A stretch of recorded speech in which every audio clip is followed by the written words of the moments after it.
Hola profesor, compañeros. Hoy yo les vengo a hablar acerca del siguiente paper. Months of Long Thousand Kilometer Scale Gobbling Before Great Subduction Earthquakes. Lo cual viene siendo, si es que lo traducimos al español, algo así como meses de tambaleo a escala de miles de kilómetros antes de grandes terremotos en zonas de subducción. El autor principal de este paper es Jonathan R. Bedford, luego viene Marco Moreno y entre otros. La fecha de publicaciones fue el 05 del 02 del 2020. La asignatura para la cual estamos realizando esta presentación es Terremotos en zonas de subducción y el profesor es Andrés Tazarado. Y bueno, yo soy Jorge Retamal.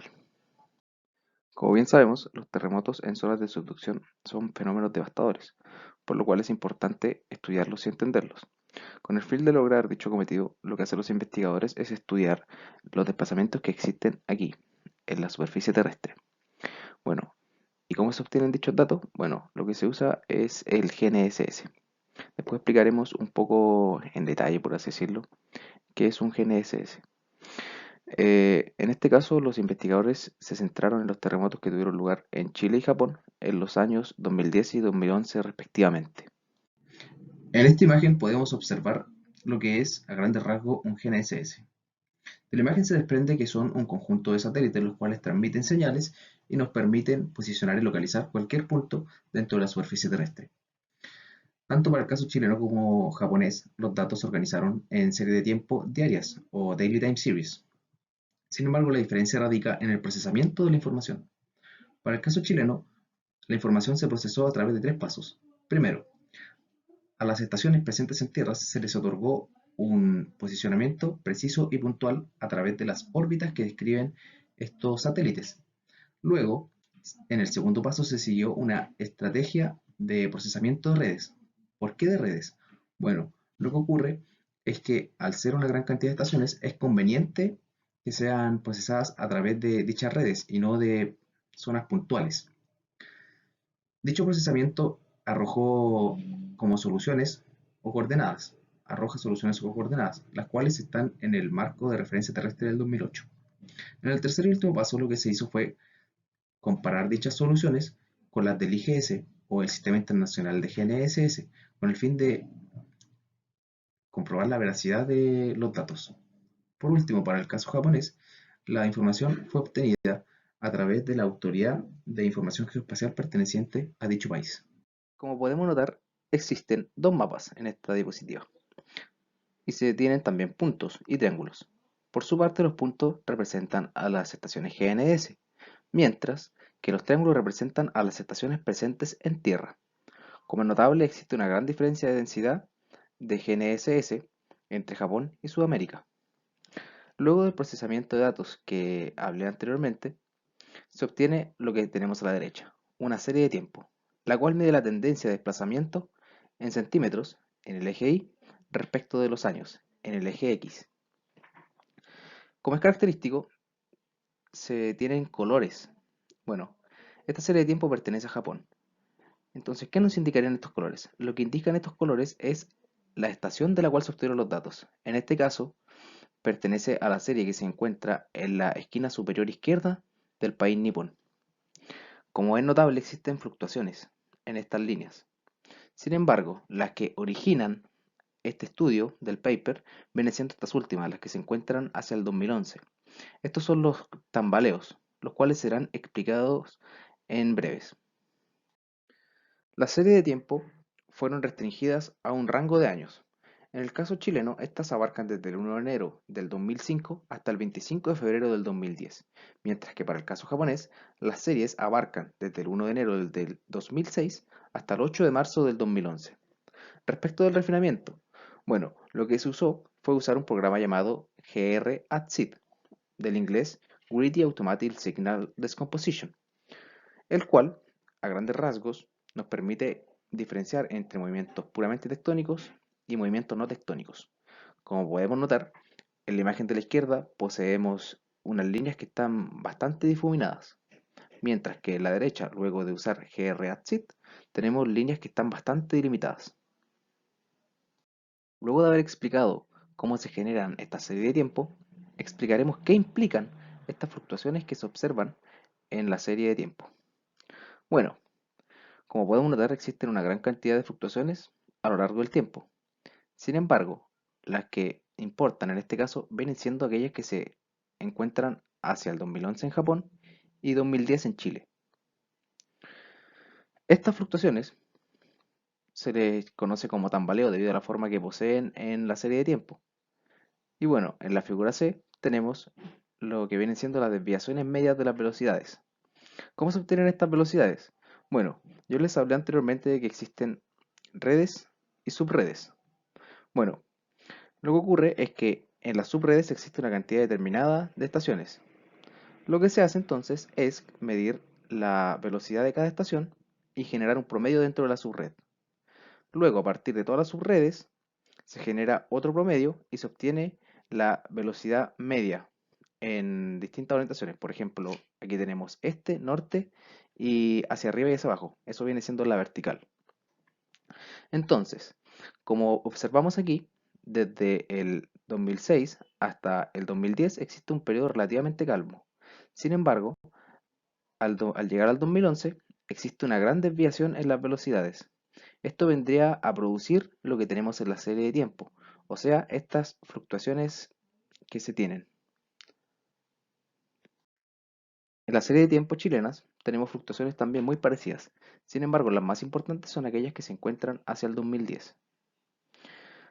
Por su parte, en la desviación de las velocidades medias podemos observar que existen una gran cantidad de variaciones, pero esto se debe a que la cantidad de estaciones estudiadas en Chile eran menores, por lo cual las desviaciones se disparan. Por ende, se generan estos patrones un poco menos calmos, por así decirlo, respecto de lo que ocurre en Japón.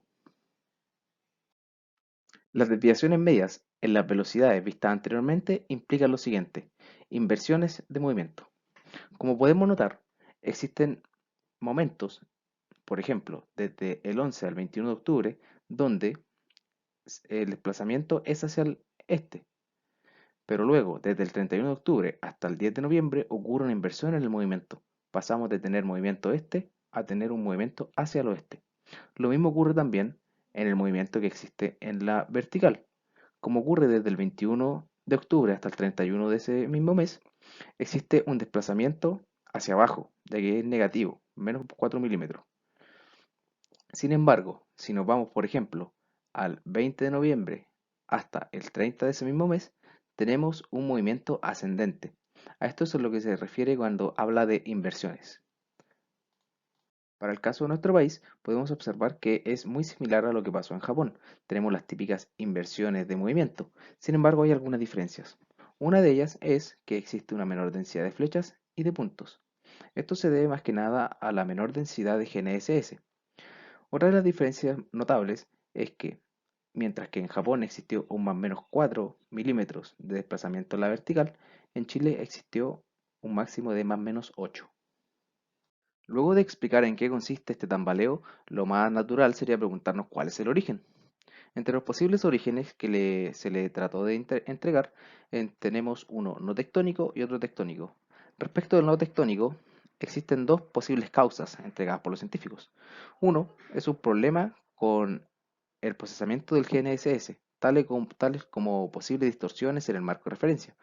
Y la segunda causa podría ser variaciones interanuales inusualmente grandes en la carga de fluidos, la cual se descompondría como una porción no estacional entregada por el GRACID. Esto ya que este programa le entrega rangos a la carga de fluido en tiempos normales. Respecto del primer punto, lo que se hizo fue aplicar un filtro al error común, el cual elimina gran parte de las fluctuaciones en el marco de referencia. Y como segunda medida, lo que se hizo fue tratar de buscar aquellas estaciones que presentaran la menor cantidad de artefactos o errores. En cuanto a la segunda posible causa de un movimiento de origen no tectónico, tenemos la ya nombrada carga de fluidos. Como es sabido, una carga de fluidos anómalamente grande generaría oscilaciones también realmente grandes en la serie de tiempo. Por lo cual, lo que se suele hacer con esto es que se le otorga al GRACID un promedio de la carga de fluidos en tiempo normal. Por ende, ante una cantidad anómalamente grande de fluidos, GRACID reacciona generando oscilaciones también muy grandes en la serie de tiempo. Sin embargo, el único problema con esto es que sirve solo cuando la carga de fluidos es alta puntualmente, o sea que no es extendida. Es por esto que se comenzaron a realizar estudios en la carga de fluido, los cuales terminaron en predicciones hechas por los científicos, las cuales se compararon con aquellas entregadas por el GNSS.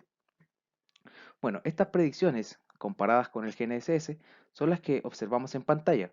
Como podemos notar, no se condicen, por lo cual se eliminó de raíz la idea de que estos tambaleos ocurridos en Japón y Chile poseyeran un origen no tectónico. Bueno, en esta diapositiva podemos observar lo que vienen siendo las predicciones para el caso chileno, y al igual que en el caso japonés, tampoco se condicen la predicción con los datos entregados por el GNSS. Ahora que ya eliminamos la posible idea de que el origen del tambaleo sea no tectónico, la posibilidad que nos queda es que sea tectónico. Para comprobar esto, lo que hicieron los científicos fue tratar de predecir la trayectoria del deslizamiento a través de un modelo de dislocación elástica. Este modelo lo que hace es obtener estas predicciones a través de funciones de dislocación presentes en la zona de interfaz. Los cálculos son obtenidos a través de software y se permite que tengan tanto valores positivos como negativos producto de la naturaleza del movimiento, los tambaleos norte-sur y este-oeste. ¿Qué implica que existan valores positivos? Bueno, que existan valores positivos indicaría que existen desplazamientos transitorios, mientras que valores negativos implicaría que existe un aumento en el locking o bloqueo en la zona, por lo cual no hay movimiento. Entre los resultados arrojados por este modelo indicarían que existe un slow slip inicial, un desplazamiento lento inicial. Esto vendría siendo apoyado por las velocidades obtenidas in situ, las cuales se corresponden con los desplazamientos lentos. Tenemos que saber que los desplazamientos lentos son productos de extensiones. Dicha extensión en la zona de Japón podría haber sido favorecida por la presencia de fluidos. Sin embargo, al realizar estudios en la zona, logramos observar que las reacciones que se necesitan para que se liberen fluido no son energéticamente favorables debido a que las condiciones de presión y temperatura no son lo suficientemente altas como para que se genere la liberación de estos, por lo cual esa idea se eliminó. Entonces, la otra, la otra fuente, por así decirlo, que nos queda para que ocurra este deslizamiento es un aumento del slab pull, pero desde una fuente más profunda. Esta fuente vendría siendo la zona de transición del manto. Lo que ocurre en esta zona es que el olivino del cual está conformado el slab pasa de ser un olivino alfa a ser un olivino beta e incluso uno gamma, por lo cual su densidad aumenta y por ende el peso del slab también. Esto genera un desequilibrio de fuerzas en la zona de interfase, generando un aumento de temperaturas, por lo cual existe este deslizamiento lento. Dado que en Chile no existieron una cantidad tan grande de implementos como los que sí tuvo Japón, los procesos que tuvieron lugar aquí se infirieron a través de los estudios hechos en Japón. Los científicos plantean que en Maule existió una extensión poco notoria, la cual siguió los siguientes pasos. Primero hubo un aumento en el slab pull, gatillado por una fuente profunda.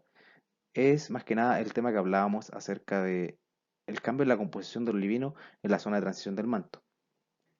Producto de este aumento en el slab pull, la placa subyacente se mueve hacia el este, generando un aumento en la altura del continente, o la placa sudamericana. Simultáneo a este proceso, lo que ocurre es que en la zona de interfaz, específicamente cercano al updip, existió un aumento en el looking.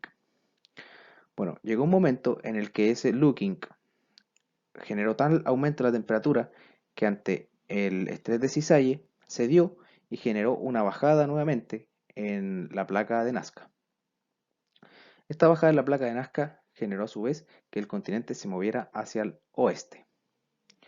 Se plantea la posibilidad de que estos tambaleos funcionen como desestabilizadores de la zona de interfaz y que luego ante el mínimo estrés se generen grandes terremotos como viene siendo el que ocurrió en el Maule y en Japón. Luego de haber estudiado este paper, se puede concluir que existen tanto conjeturas como incertezas. Por parte de las conjeturas, tenemos que el tambaleo fue producto de un aumento en el slag pool y también que se desprende que aquellos segmentos sismogénicamente maduros solo tenderán a la ruptura luego de un aumento en el estrés de cisalle obtenido de una fuente profunda. Por parte de las incertezas tenemos dos. Primero, se sigue sin saber cómo prevalecen estos tambaleos a lo largo del límite de placa. Y segundo, todavía no se sabe cuán frecuentes son estos tambaleos, ya sea que escalen de acuerdo con la posterior magnitud del terremoto y por tanto pueden ser utilizados como precursores fiables ante la inminencia de grandes terremotos. Bueno, eso es todo. Espero que les haya gustado la presentación.